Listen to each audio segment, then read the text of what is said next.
Less than 8% of jobs that are out there have a perfect fit for an educational degree at a college.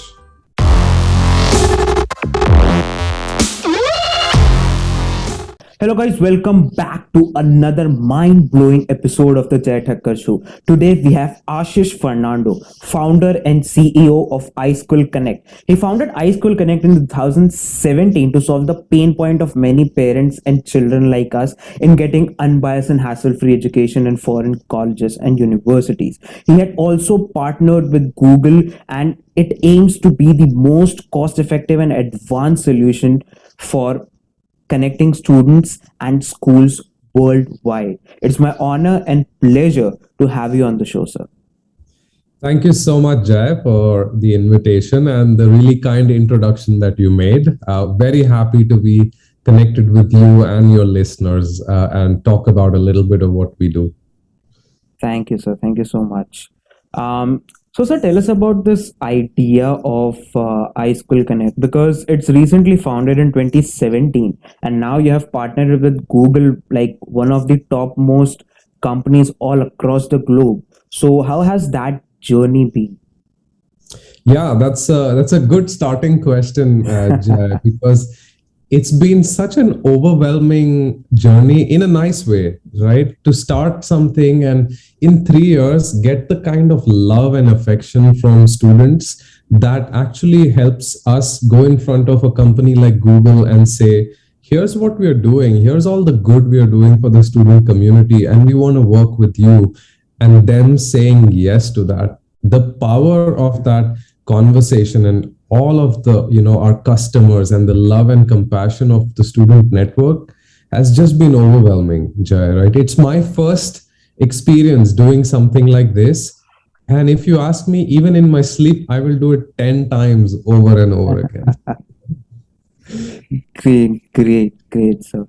And like, have what was the I would say turning point for you to come up with this idea? Because like from whatever entrepreneurs I have talked to, for them it's like either they have seen a problem, a person suffering from that problem, or either they have faced that problem themselves, that okay, this is the problem I'm facing or I've seen, and then I come up with a solution for that. So what kind of problem have you been faced or have you seen to come up with this mind-blowing idea? Yeah, sure. In so I went to the US in 2013 to do my MBA, right? Mm. But my journey of searching for the right MBA program, it started 3 years before that. It started in about 2010, right? And I said, it's my passion to go abroad and study. I want to learn a new culture. And by that time, I had about 3 years of work experience, and I was working with US customers, right? And I realized that I loved working with US customers. And so I said, I want to go there and experience the culture, do my MBA. So I said, what's the best way to find an MBA in the US, right? People said, yeah, there are many consultants, and you go and talk to all these consultants and see what you can find. And I went and I knocked on the doors of a lot of study abroad consultants, study abroad agents, right? And every time I spoke to them, I said, hey, I'm Ashish Fernando. Here's my background. I have this work experience. I have a gold medal in my master's. I have a 710 GMAT, and I need an MBA in the US. Almost everybody said, yeah, no, Ashish, the best option for you is UK or something else, right? Mm. Or people, one thing I missed is I had also said I want almost a full scholarship because I didn't have enough money, right? Yeah. I came from a very small background. My parents weren't financially that stable. And they all said, no, US MBA, no, you're going to spend a lot of money. It's not going to happen. I was tired of hearing it's not going to happen, Jay, right? So 2013, 3 years fast forward, I did all my research on my own. I connected with all the schools and I applied to 5 schools in that year and I got admits from 4, Wow. right? Myself. And Of course, one of them was a Yale admit, but I still had to pay some money there. I couldn't take it. But I was so delighted to get an admit from Bentley, from Boston, Bentley University, 1 year MBA, 100% scholarship. Wow. And it was a decently ranked school.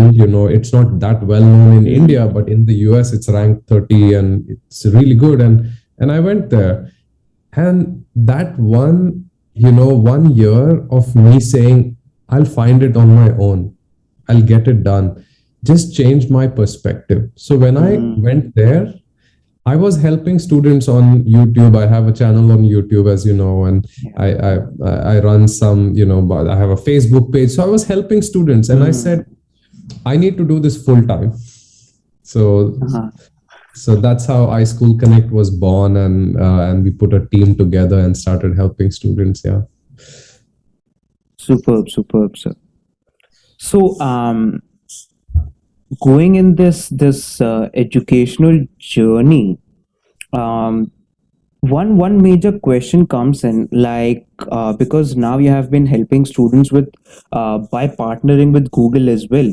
So, and because of this COVID, the penetration of online education has massively scaled.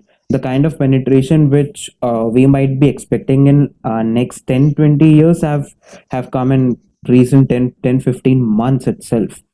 So how has this changed in terms of intentions of students on going out and studying in a foreign university versus the same university providing an online course?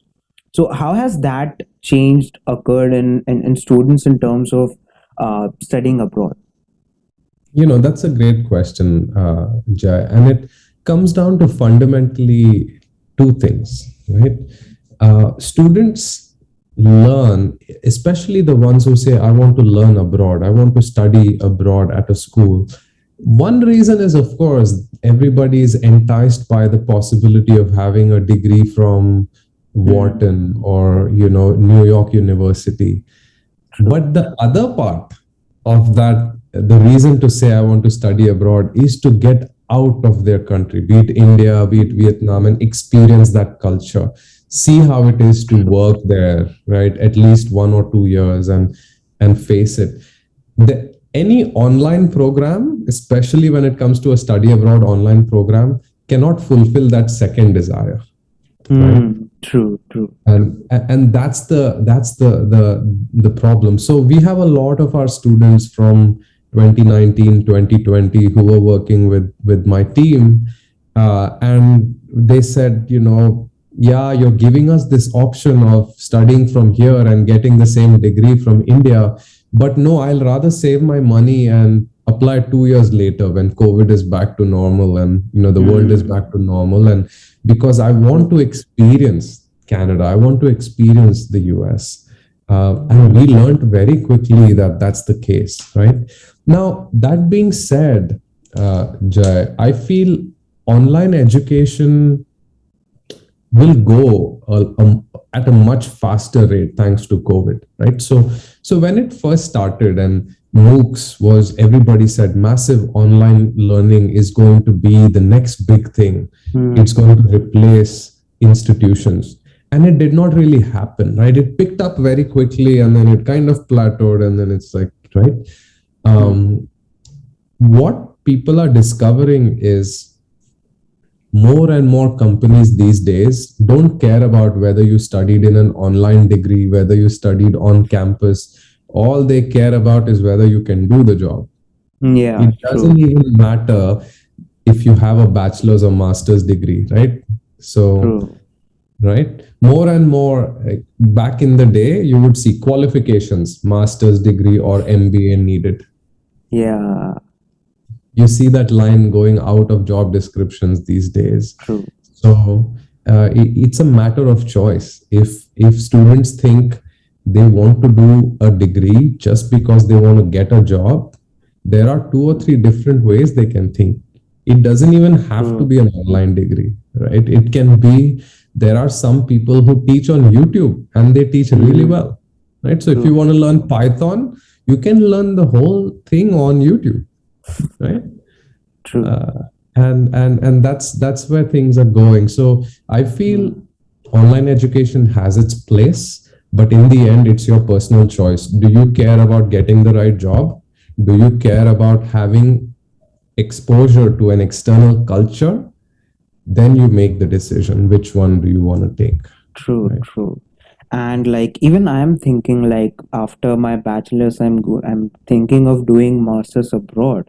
Currently, I'm in second year of my BSc honors physics, and I'm thinking of doing masters and abroad. And um, what I have perceived from watching people going abroad, watching my friends, school classmates, and they going abroad and studying, is that going abroad, like for example, if we are talking in a job specific thing, that okay, if people are thinking that I need a broad university degree for a job, so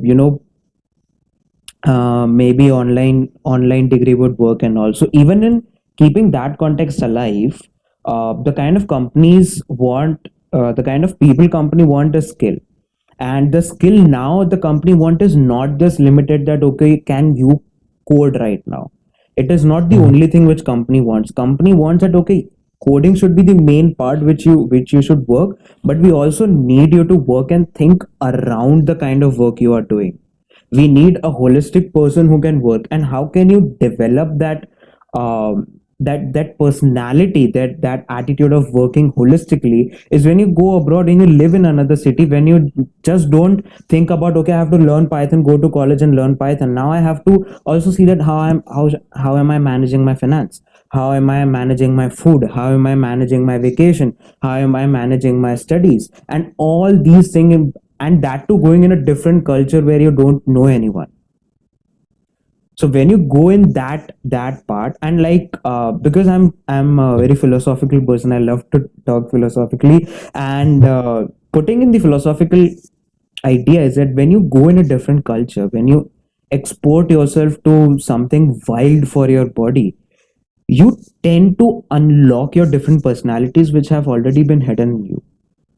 And you don't know that your career, or the kind of work you actually wished for might get unlocked in that different culture. Because for me it has happened due to COVID. I was too nerdy for physics that I took admission before my boards even got over.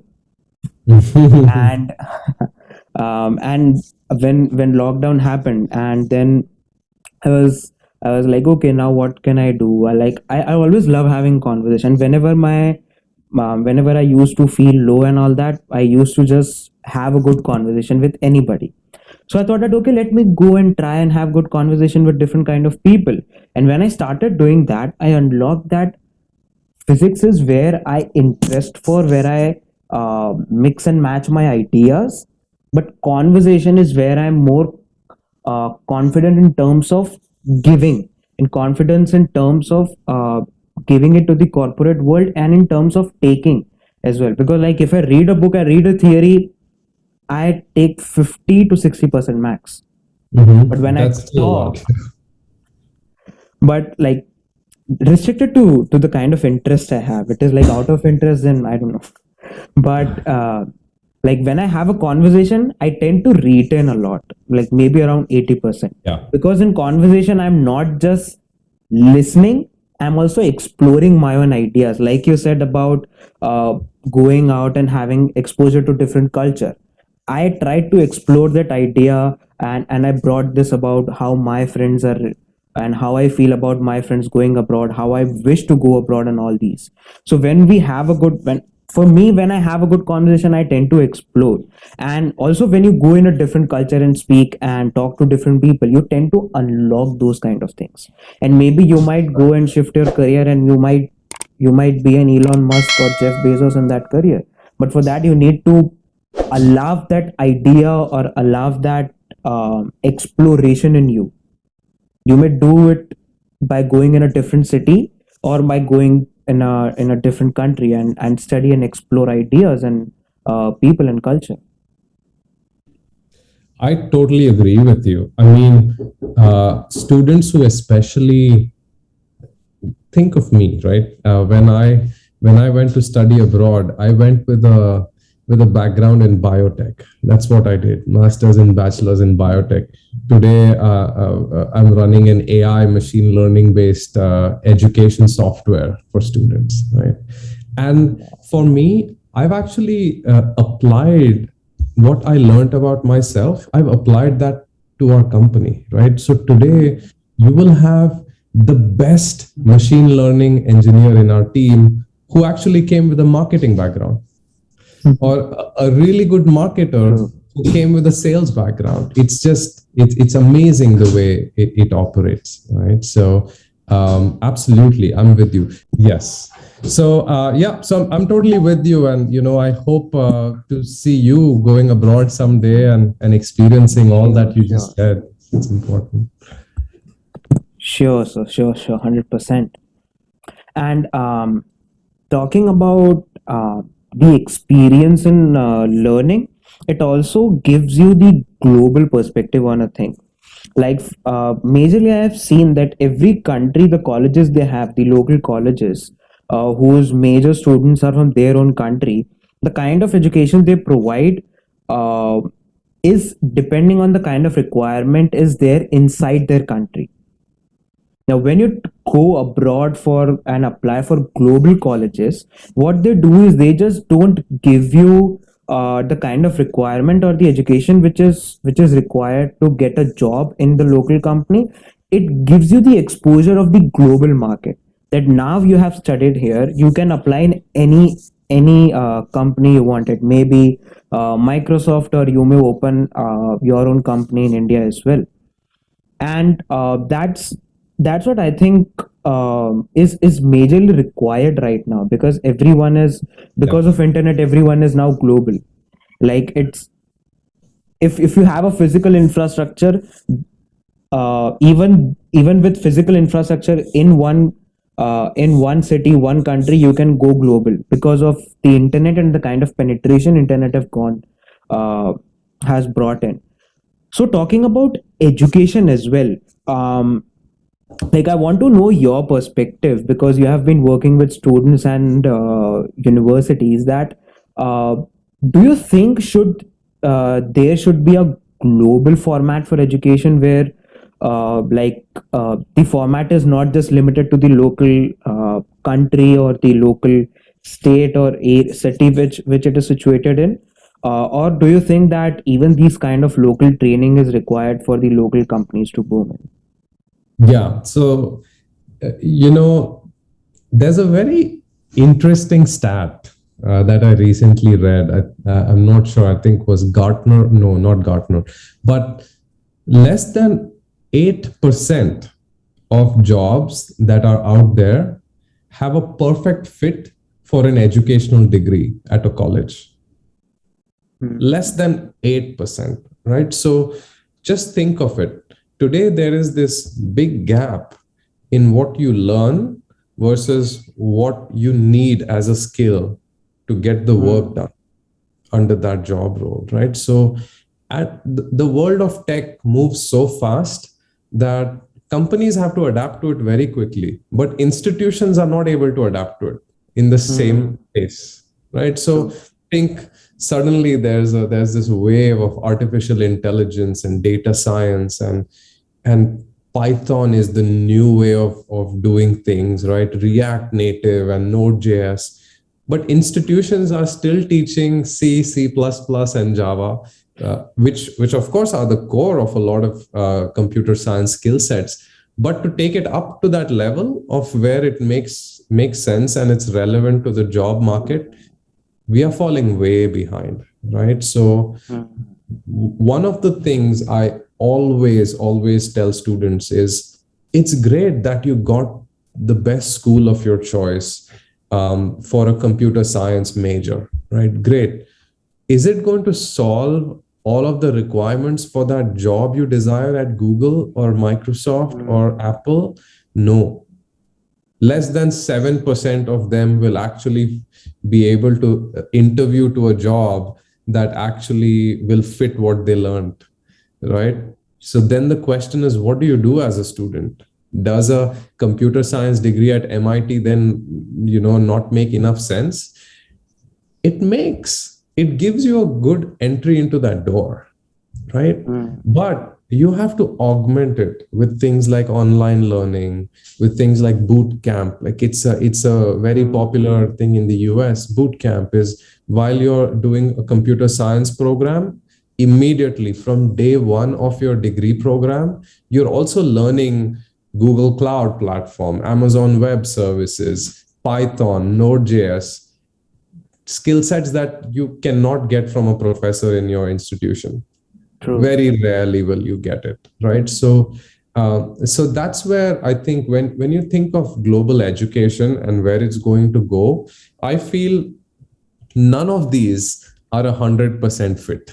Okay, online education doesn't meet some of the very human, emotional, and social needs, Mm, right? It's true. online education. Like you said, I want to go there, I want to experience that culture, I want to see what happens if I take my body and I put it in a place of discomfort.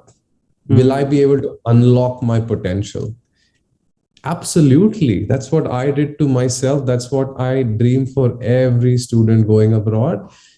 It's true. hard to get that with online education, right? So you need that. True.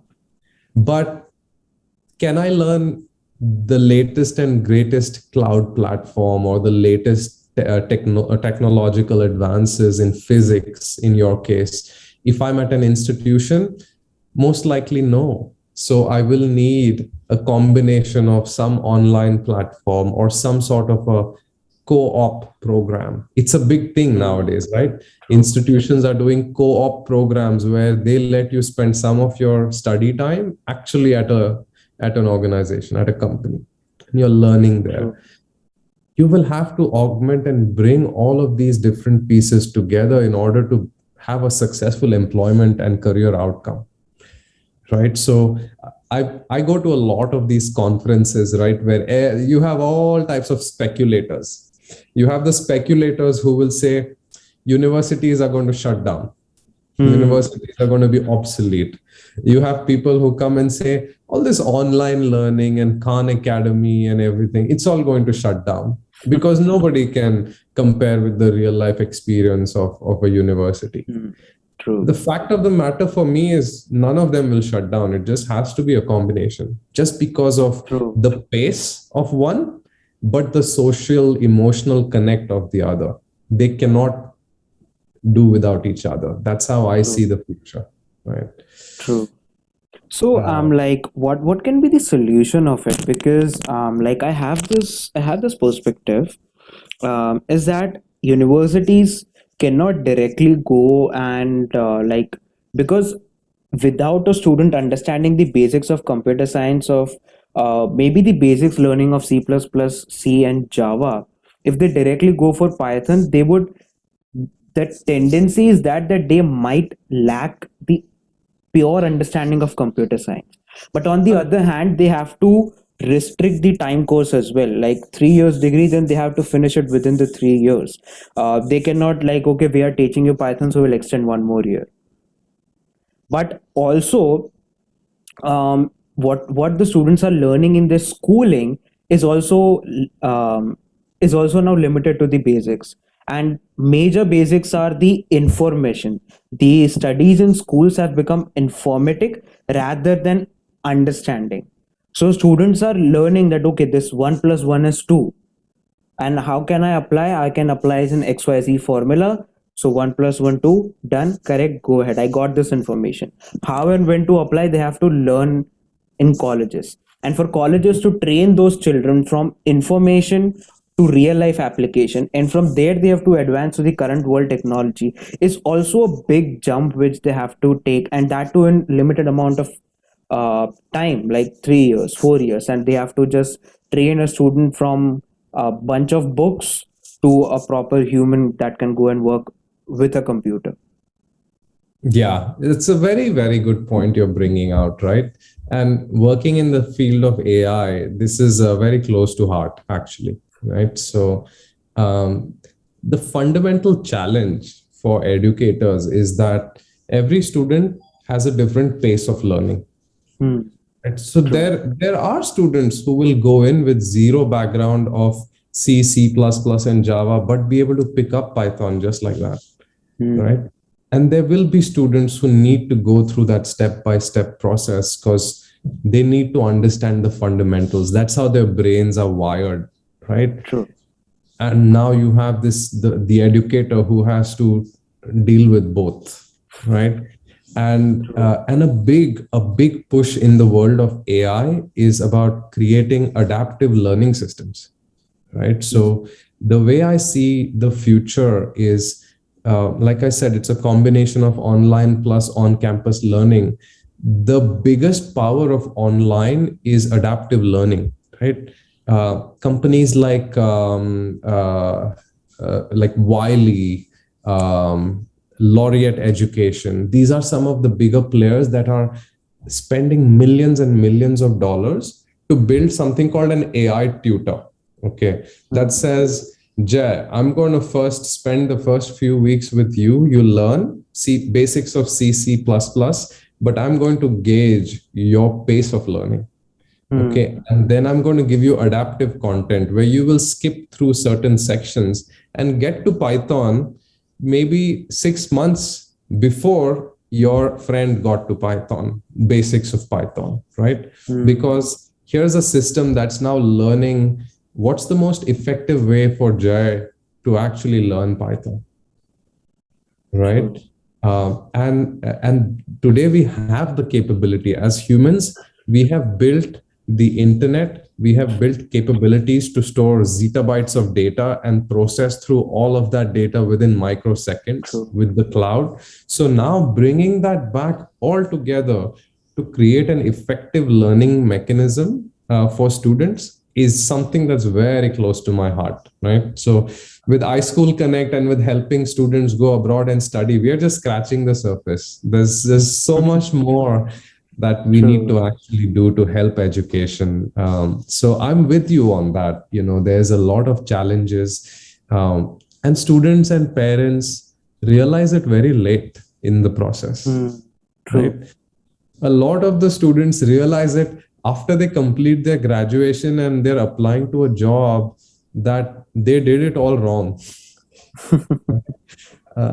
Yeah, but with things like with the AI and some of this knowledge that we are gaining, I'm hoping that a few years down, not even a decade, maybe like 4 or 5 years down, we are at a point where you have like a machine on the side that's helping understand. It knows your profile end to end. It's helping you understand how to move forward in collaboration with humans and educators and everybody. It will be so effective. True, and like I have this sort of superficial solution for this, like you said. Like Go what we ahead. can do Love to listen. is like every educational institute has some sort of mentor to a batch of students who mentors them and guides them through their whole degree. So what we can do is, like as you said, we can include the system of AI who has the track record and who provides some inputs for solution for every student. And like, because now the mentor's focus is limited to, let's say, a batch of 50 students for, let's say, 4 years, and now they even have AI to come up with suggestions that, okay, this student may go and skip this lecture, or may go and skip this bunch of information, and he can be used in terms of, let's say, a physical training. Maybe that for 6 months a student can skip a semester, and instead of coming and studying that semester, that student can go and work for a company to gain physical experience rather than going through the same thing again. And Yeah. some students, yeah, you may. No, what I wanted to add there is the challenge for companies is that as we progress, there's less and less people trying to do more and more things, right? So with companies, the challenge is, yes, of course, when you talk to them, they want to do good and they want to help students learn, but they also have to take care of the business, right? So when they look at someone interning or doing a co-op, they're looking at a two-way stream, right? Yeah. And when you have a student who's say learning the basics, C, Java, but wanting to get to Python, right? Companies will find it hard to work with that type of a person, Hmm. right? Because it won't meet their business need. So you have to think of that balance. Is institutions greatly get Yeah, benefited what when one of then those then I students have goes. this, like, what we can do is, like, they can institute can run an experiment on, let's say, one or two batch for like four to 10 years. They can run a program, like, on, they will not obey what AI says, but they will keep and record that what AI is saying about what student. And what they Yeah. can do is, on basis of the data which they get through AI, they can create their own small projects which may be head by last year students, so that even last year student have something on their CV to show to the company, some work experience to show to the company. And also that senior who has gone through the whole process can make that junior understand that, okay, you may physically have to work like this, or maybe they can put a Yeah. professor under that project. And those students who are then suggested by AI to have an organizational experience, rather than spending 6 months learning similar thing, they can include that student in that project. So the project is inside the institution. Institute can mark the record of that student in terms of what the amount of work that student is doing. And also simultaneously their batchmates who are suggested to go through the semester course, they can go through the semester course as well. So even the time of degree won't be delayed, and also students can learn through with the accommodation of their own pace. I totally agree with you. And some institutions, I think they've snooped into your brain and got that idea. Some institutions have actually started doing this, and I'm seeing success, right? So, Pennsylvania State University, for instance, Hmm. they have something called the Nittany AI Alliance, okay, where they tell companies, you don't have expertise in AI, fine, give us your project, right? Give us also some funding. Our students will work on your project. Hmm. So you only pay for two people, but we will put 10 students on it, right? Because they're Hmm. students. So the more the merrier, right? Yeah. So they tend to come up with a better solution. In the process, they learn, right? So win win win for the student, for the institution, and for the For the company. company. Yeah. And it's absolutely a really good way to go forward, right? I was visiting Georgia Tech a few years back, and I see how much Yamaha, the company, right, works with Georgia Tech, and they were working on a project for jet skis. Okay, so Yamaha, of course, has a huge development team, and the brainy people are there.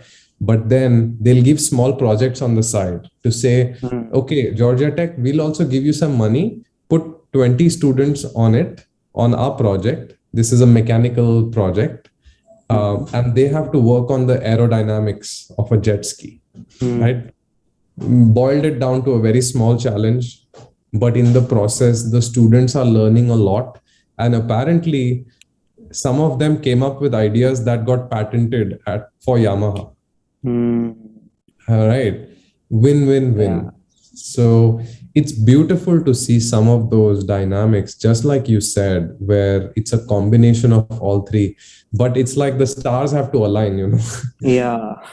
True. for the institution, for the employer, for the student, because students will keep going, they'll keep churning, right? This now there's True. somebody in final year, next year that student is gone because they got a job at Amazon, right? Now a Hmm. new student came in. So True. a lot of things have to be dealt with, but nobody's really figured that problem at scale, Yeah. right? How True. to True. solve it at scale. To your point, schools are doing it here and there, but there's no one place for everybody to go and say, oh, let me figure out which company I should connect with. How do I put my Yeah, students on it's, yeah, business opportunity. true. True. Like because like what happened in my university where I'm studying is we have this project called Srijan Social Internship.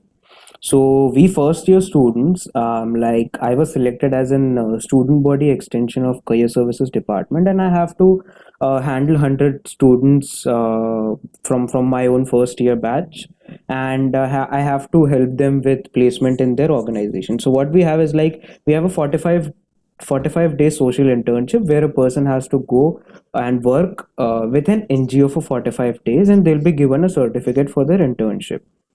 So but and because of COVID we have to follow the online protocols.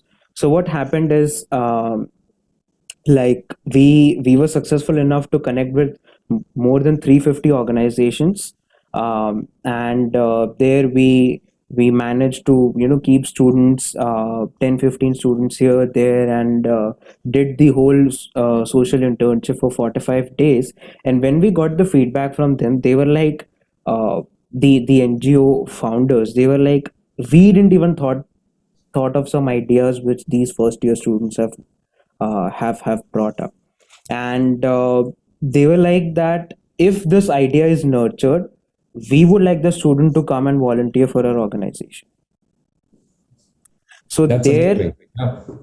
yeah, so like if we can crack, uh, I won't say crack, but if we can manage to build that trust and communication, let's say out of 350, let's say 100 or 35, even if that 35 organization, and not talking about NGOs, let's say 35 organization for employment, if we can build that connection with those 35 organization, like we already have 35 organization on campus placement, plus you have already worked on a project from one of these 35 organization, and maybe that organization can tell to the university that I like this student, uh, I want to employ the student as soon as the student gets his or her degree without any interview and all that process. So even student can get their employment without finishing their degree or before finishing their degree. Yes, totally agree. And actually, in some geographies, like in the US,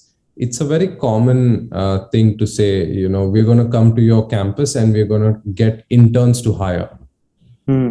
Right? So it's basically you start with an internship while you're studying, Yeah, and that internship has the potential to convert to a full-time true, position. true. Same, I think, is starting to happen in India as well Yeah. now, right? The challenge I've seen being faced by a lot of students is that they get the internship and they're actually just printing stuff on paper and getting coffee and just not really getting the true meaning of an internship, right? And that's because this is the two-way problem, right? The company wants to help students, they want to bring interns, but at the same time they don't have the time to actually sit and help that Mentor them. intern, yeah, get to where they should, right? Because they are a team leader or a manager or someone in that organization who has a ton of responsibilities and numbers to meet, True. right? So the internship really doesn't work out well. But in some cases, like we get a lot of interns at iSchool Connect, right? So we follow that internship to hire practice. And I remember, shout out to one intern of ours, Apurva Mehta. She joined us as a machine learning intern. Okay, 3 months, blew it out of the park, right? Self learning, said, what do we need to create? And she was working and building machine learning models that even today, 2 years after she left, are still used in iSchool Connect's production version Wow. of the platform, right? Self-paced, self-taught, self-learning, like, tell me what to do. And then I could see my team leaders also saying, she's not just any other random student, right? She is actually after it. So then they started spending more of their time, right? After 5 p.m., after work is over, Apurva, come, let's sit, let's do something. So, you know, you'll get sometimes that one student who's really so passionate, and even if they take True. your time, you want to give that time, right? As a True. student, you want to be that student. True. And like even I've seen in my own internship where I did my 45 days of internship is like you said that students are given printing works and all that is because even the company wants to filter out that which one is genuinely interested and which one is just is coming for certificate. Sure, absolutely. So Absolutely. so by giving them printing work, they want to see that okay, which one is see when we are interested, we tend to go out and ask. When we are not interested, we just do because I'm getting something. Like for example, if I'm doing work just for the money, then I might not be interested in like hey, I have this idea. This might make you more $1 million and let us do this work and all that. You just go work, earn, and come. And on Yes. the other hand, when you're genuinely interested in something, when you're knowing that, okay, my curiosity is being fed, or I'm curious to know, you may go and ask to the manager who is busy. You may ask them 10 times, 15 times. At least once he or she will respond. And when they respond, it's your chance to grab them. Absolutely. I totally agree with you. You know, And it's yeah, a lot of times interns get ignored because no one knows their capability or their yeah, capacity, right? So everybody starts at the same level, but you're right. You have to highlight what you have, and you have to just true, believe in your luck that, hey, this person is going to realize that I'm just not here for my certificate. I'm here to actually true. do something, right? And on the other side, I always encourage leaders of organizations to also talk to their employers or to their employees, right? When you have interns, you don't just say, because I'll have a lot of times, managers saying, Ashish, why should we get so many interns? We got so much work to do. Let's get experienced people, right? Yeah, And time and again, I say to them, and we always see this, right? Sometimes you'll get somebody with 0 years of experience, just fresh out of college, but they're 10 times more efficient and brilliant compared to a 5 year experienced person, hmm, just because they have the ability to learn, right? true, And technologies like cloud computing and all of these are new anyway. You're not going to find a hmm, person who has 20 years of experience, right? It's, true, yeah, it's all true, about learnability. So yeah, we have to get to a point as humans to realize that it's not about how many years of experience somebody has, it's about how good they are as a learner, right? true, 100%. I look for that in every resume, in every student I interview. Is great. You have a great looking resume. I want to know how quickly and how efficiently you learn. Hmm, And true. so that yeah, that's what we look for. But yeah, I mean, it's an exciting journey for you, Jay. You're at a point in time where personally you are making a lot of those decisions, but your podcast is actually helping others make those decisions and figure out what they want. I'm really Thank you. glad we're talking about all this. Thank you. Thank you so much, sir. And like one thing which I feel about is like there should be like you said, there should be two-way communication because if a potential intern is ignored, then company might lose an asset. And if um, what can I say? And if student is not going out and showing their true potential, then a student can lose their potential job. Yes. So it's like a Right. two-way communication, and even that sort of communication in interest can be sorted through uh, not can be 100% sorted, but can be used as filtered uh, which is like the legal communication between the companies for hiring interns, where Yeah. like we have to see that okay, institution is pumping in students for interns, or are interns genuinely taking interest in coming to the companies. So for this, they need to like if they go and have a good MOU, then this can be used as a good filter for companies to get good interns and for good interns to get good company for working in. True that. Yeah, I totally agree with you. And I think another piece that has to happen there is it should not become a mandatory thing. The minute, we say internship is mandatory, everybody wants to check a box, Yeah, right? true. And in the process of checking a box, everybody's losing. Yeah, Right? As a true, company, you get a lot of interns who are just there to check a box. And then true. as a student, if you're really passionate about getting the right internship, it's hard because employers don't look at you that way. They're looking at you also as one person who wants to check the box. True, 100%. So it's a challenge, and like they've taken out that in the US actually, right? So nowadays, internship is not mandate. It's True. great to have, it's good to have.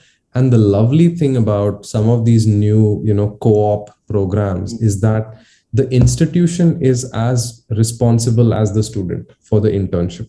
Okay, so the institution comes in and says, okay, employer, you can take this student as an intern, but you have to pay them a stipend of so much. The institution will push for that. Okay. But then the institution will say, you will pay the student, but I will be responsible for that student's success in your company. So whatever tasks you give them, I will be there to make sure that the student is learning what they need to learn and completing the tasks. It's a great combination, right? True, And 100%. it's working for some institutions for sure. Northeastern is one where I've seen that model work really well. So, more and more institutions, I think, should also go in that direction. True, like we had this internship in similar way where our institute or university was assuring the organizations that our students will work, but on the other hand, like they had this MOU where like you will be giving a learning culture to students, and in that will be responsible for students to complete their task and all. So like completely true, that works, and that works as a filter for students to select their own organization where they generally want to work and explore. And also, if they are getting a stipend or they are getting some sort of assurance from university or the company, then nothing better than that. Yeah, absolutely. Yeah, I agree with you. I'm just amazed that you've thought to so many different levels for this challenge. Thank you so much, sir. It's reassuring. So, Yeah. thank you, sir. So, sir, coming to the end of this podcast, I would like to know your let's say top 3 or top 5 advices for any students who are looking for studying abroad. Yes. Top one, join the iSchool Connect community. Jokes apart, I would say the top 3 things to think about when you want to study abroad is number 1, is it right for you? And when I say, is it right for you? It's everything from financially, is it right for you? You don't want to be getting out of your study abroad life with a loan of, $120,000, right? Like it's not the right thing to do, especially when the climate is so volatile with COVID and countries saying, no, we're going to give jobs to only locals. So you have to think about all those pieces. And then if you say, no, yes, I got it. The second important piece is to have the right type of advice, right? A lot of people don't have the patience that I had to say, even if it takes 3 years, let it be. But I will do the right thing for myself. A lot of students and parents will say, Abhi jana hai. I need to go right now, or I'll lose a year or something else. No, get the right advice. Make sure you look at the consultant you're talking to, or platforms like iSchool Connect. There's a few others. Make sure that they are not focused on sending you to only a certain set of schools. That's your immediate red flag. Okay. If they don't have all the institutions, they only have a certain set of institutions, then it's driven by commissions and other things, which is not the right thing for you. Okay, True. so get the right set of advice. And the third and most important piece of advice is be bold. There's never going to be there's nothing called everything in the right place. Okay, True. you have to think on the fly when you're going abroad, right? True. 100%. Your accommodation and flight tickets and all those things are just the start. Once you go there, I need a bank account. Okay, I need to think about how to build credit history, how to make friends, how to network to get a job. There's so many things that are dynamic. So you got to be bold. And at some point, you got to be shameless too. True. 100%. Right? Those are the three big things. And, as a shameless plug, I would say there's parts of iSchool Connect that you can access for free, right? There's blogs, there's communities across India where our students meet, talk to each other, and there's this amazing healthy community. Join all of those and take some advice, and it costs nothing, and all you probably need to do is log in, right? So take help from all those little things, and of course, if you need help, reach out. That's all I would say. Sure.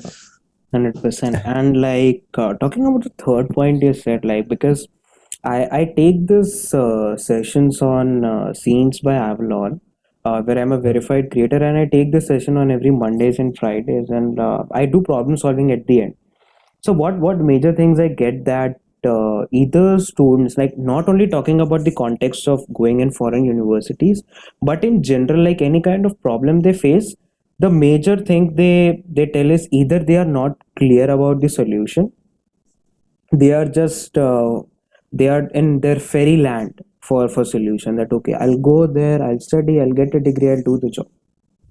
They don't know that okay, I have to go make a bank account, know about what's the minimum balance I need, get the good credit score, get network, get into network, get into some good programs, get into some good companies, connect with good people, make good friends, go and live in a good place where you are comfortable.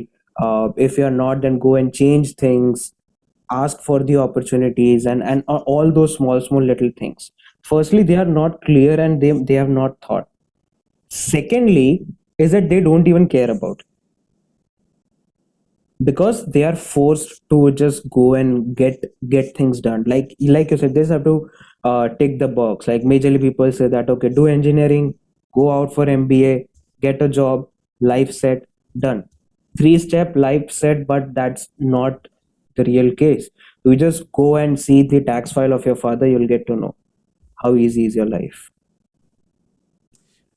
Totally agree. And it's you can't blame the students also, because it's something new, right? So I get it. Some of them are so bold that they figure out, they explore, they ask questions. Asking questions is such an important thing. True. They figure out. For the others, yeah, find your one friend, philosopher friend and guide who who's been there, done that, right? For me, of course, it becomes hard. A lot of thousands of students reach out to me every day on my YouTube channel or somewhere else, and now my team is there to help out. But find people like me, or anybody else who's done that before, who's been through your journey, and tell them, show your humility and tell them, I'm going to pick your brain once a week on things that I'm facing. True. It's the best way to get out, and people love giving advice. Right. True. 100%. Yeah. So it's yeah. So how was this podcast? Any advices for me personally? Jay, I'm just amazed at how intellectually you think about the future of your own self, and also just the future of education, Jay. I think you're going to do great things in life, right? This is just the start for you. And just having worked with students and knowing different passion levels and where those passion levels get people, I am very, very hopeful for you, Jay. So good luck with everything, and I'm sure people who are listening to you are gaining a lot out of this. 100% sure. So thank you for doing what you're doing, and happy to be a little part of it. Thank you, sir. I'm really honored and humbled by your words. Thank you so much for joining in. Absolutely. Take care. Jai. Take care, sir.